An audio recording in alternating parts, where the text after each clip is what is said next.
Chapter 2, Mrs.Jewls. Mrs. Jewls had a terribly nice face. She stood at the bottom of Wayside School and looked up. She was supposed to teach the class on the 30th story. The children on the 30th story were so scared. They had never told anybody what happened to Mrs. Gorf. They hadn't had a teacher for 3 days. They were scared. They were afraid of what their new teacher would be like. They have heard that she would be a terribly nice teacher. They have never had a nice teacher. They were terribly afraid of nice teachers. Mrs. Jewls walked up the winding, creaky staircase to the 30th story. She was afraid of the children. She has heard that they would be horribly cute. Children. She has never taught cute children. She was horrible, afraid of the cute children. She opened the door to the third classroom. She was terribly nice. The children could just tell by looking at her. Mrs. Jewls looked at the children. They were horribly cute. In fact, they were much too cute to be children. I don't believe it, said Mrs. Jewls. It's a room full of monkeys. The children looked at each other. They didn't see any monkeys. This is ridiculous, said Mrs. Jewls. Just ridiculous. I walked all the way up 30 flights of stairs just for nothing but a class of monkeys. What do they think I am? I'm a teacher, not a zookeeper. The children looked at her. They didn't know what to say. Todd scratched his head. Oh, I'm sorry, said Mrs. Jewls. Please don't get me wrong. I have nothing against monkeys.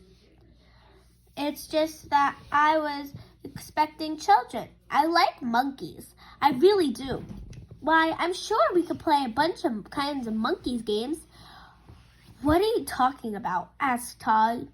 Mrs. Jewls nearly fell off her chair. Well, what do you know? I'm talking to a monkey. Tomorrow, a talking monkey. Tomorrow I'll bring you a banana. My name is Todd, said Todd. The children were flabbergasted. They all raised their hands. I'm sorry, said Mrs. Jewls, but I don't have enough bananas for all of you. I didn't expect this. Next week I'll bring in a whole bushel. I don't want a banana, said Calvin. I'm not a monkey. Would you like a peanut? Said Mrs. Jewls. I think I might have a bag of peanuts in my purse. Wait a second. Yes, here it is. Thanks, said Calvin. Calvin really liked peanuts. Allison stood up. I'm not a monkey, she said. I'm a girl, and my name is Allison, and so is everyone else. Mrs. Jewls was shocked. Did you mean to tell me that every monkey in here is named Allison? No, said Jenny. She means that we're all children. My name is Jenny. No, said Mrs. Jewls. You're much too cute to be children. Jason raised his hand.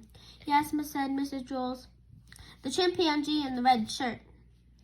My name is Jason, said Jason. I'm not a chimpanzee. You're too small to be a gorilla, said Mrs. Jewls. Oh, wait. I'm a boy, said Jason. You're not a monkey? Asked Mrs. Jewls. No, said Jason. And the rest of the class, they're not monkeys either? Asked Mrs. Jewls. No, said Allison. That's what we've been trying to tell you. Are you sure? Asked Mrs. Jewls. We'd know if we were monkeys. Would we, asked Calvin. I don't know. Do monkeys know that they are monkeys? I don't know, said Allison. I'm not a monkey. No, I suppose you're not, said Mrs. Jewls. Okay, in that case, we have a lot of work to do. Reading, writing, subtraction, addition, spelling. Everybody, take out a piece of paper. We will have a test now. Jason tapped Todd on the shoulder. Hey, do you want to know something? I liked it better when she thought we were monkeys, said Todd. I guess now it means she won't bring me a banana. There will be no talking in class. She wrote Todd's name on the blackboard under the word discipline.